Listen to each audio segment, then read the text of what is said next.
Hi everybody, this is Lisa Pinhorn, and I am a co-creator of Feeding Futures. And Laurie is away down south in Jamaica, and so I'm left doing all the work.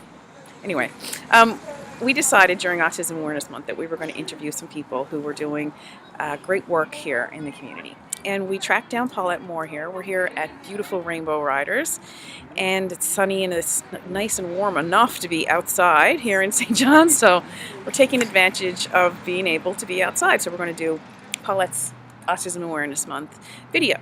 So here we are. I'm just going to ask her some questions. Are you ready? I am. Okay. So Paulette, just tell us a little bit about yourself.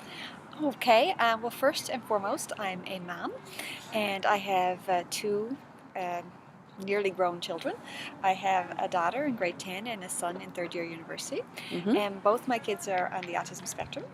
So that makes for a very interesting time in our house. I bet. And lots of learning.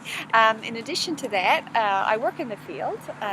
I was a teacher many moons ago. That's right. And my intention was to go back to teaching when my youngest was in kindergarten, but they turned out to be far more complex than I anticipated, and I needed to have more flexibility in my work schedule. So I stayed at home for a long time, and then I went back and I did a master's in counseling psychology, and I went to work. I did my internship in Eastern Health. Right. And then I went to work in regional autism as a senior therapist, developmental behavior practitioner. So I loved that. Met some wonderful people there, enjoyed that, did that for 3 years. And then I went into private practice. Right. And I've been doing that for 5 years. Wow. So you have this glorious combination of living it, working it, and practicing every day, and you're feeding the community. It's wonderful. Glorious some days, challenging some days. Well, I guess it's glorious to us because you're so well respected and really, really know your stuff. Well, so we're fortunate that Paulette is here with us in this community. Well, my best teachers are my children and also my clients. So each little person teaches me something. Yeah, and I can say that Paulette helped my family through, well, my little girl through probably one of the most significant regressions that she's ever had, and hopefully never has to go through that again. But without Paulette's help, we were in a pretty dark place. But she's thriving now. She is wonderful. Yeah, it's wonderful. Awesome. Well, we could talk about my kid all day. We really could. Absolutely. So tell us about your specific kind of approach to your private work and helping families. So I work primarily with the parents, the caregivers, and they do the heavy lifting. So the children come to my office because it gives me an opportunity to see them, to see the growth each week, to demonstrate programs, and mostly because they're the best fun.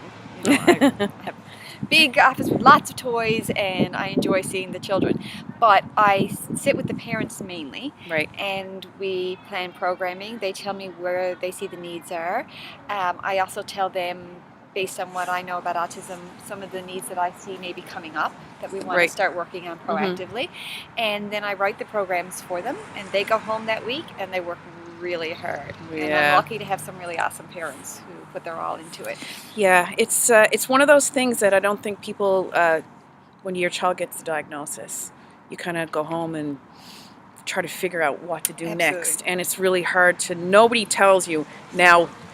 You think once you get the diagnosis that things are going to start improving, but they don't tell you how much work it is for you as a family. Well, when Haley was diagnosed at 2, we were told by the social worker, because the doctor didn't come out and tell us the diagnosis. I always say it was like the priest came out and told you that the patient was dead kind of thing. So the social worker came out, we didn't see the physician, and said, concentrate on your marriage and your other child.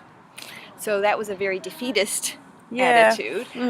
Things are changing, but maybe not as quickly as we'd hope. But certainly there's a connectiveness now between families, and families are helping each other. And that wasn't, there was no Facebook or anything when Haley was diagnosed. So there's a lot more information now. Yes. That's a really good, because one of our next questions, this is a good lead into it. What do you think right now is the biggest challenge to the autism community? And I guess to us in here, but maybe even if there's a global thing, but I know that's a really tough question, but like, because there's so many challenges, but like, what's the one thing that you hear the most about in your office? The most thing I hear about is anxiety. I think that we often concentrate on skill building, and that's important, and we concentrate on socialization, and that's important, but we sometimes miss the anxiety that comes from the rigidity that a lot of our children have. Yeah. And that rigidity is part of autism. It's one of the, part of the triad, and it's real. And Yeah. and sometimes it manifests itself in true OCD or ADHD, and that even compounds the anxiety.